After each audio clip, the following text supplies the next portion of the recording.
বিসমিল্লাহির রহমানির রহিম। আমি পেঁপে দিয়ে মুরগির গোশ রান্না করব। আদা, রসুন, পেঁয়াজ বাটা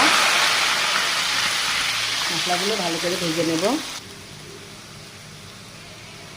লবণ, ঝালের গুঁড়া, হলুদের গুঁড়া, ধনে জিরের গুঁড়া দিয়ে দিলাম। মশলাটা ভালো করে ভেজে নেব। গরম মশলার গুঁড়াটুকু দিয়ে দিলাম।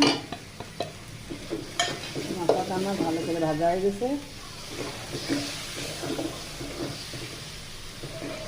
এবার আমি মুরগির মাংস দিয়ে দেবো। মাংসটা কষিয়ে নেব।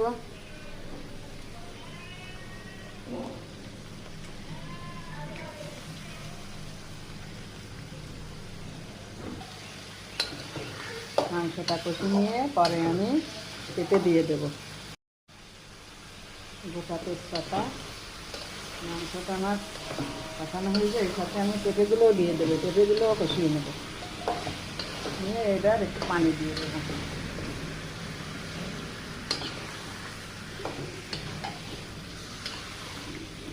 দিয়ে সুন্দর করে কষিয়ে নেব।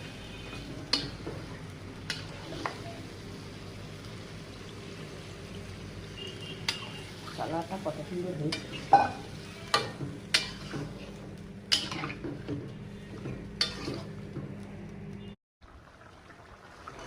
পেঁপে দিয়ে মুরগির মাংসটা রান্না আমার হয়ে গেছে।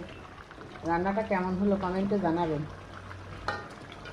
সবাই একটু লাইক, কমেন্ট, শেয়ার করবেন, সাবস্ক্রাইব করবেন। যারা নতুন দেখবেন তারা তো সাবস্ক্রাইব করে পাশে থাকবেন।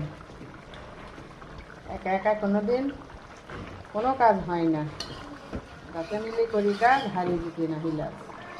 10 জনে একসাথে করলে সেই কাজ তাড়াতাড়ি হয়ে যায়।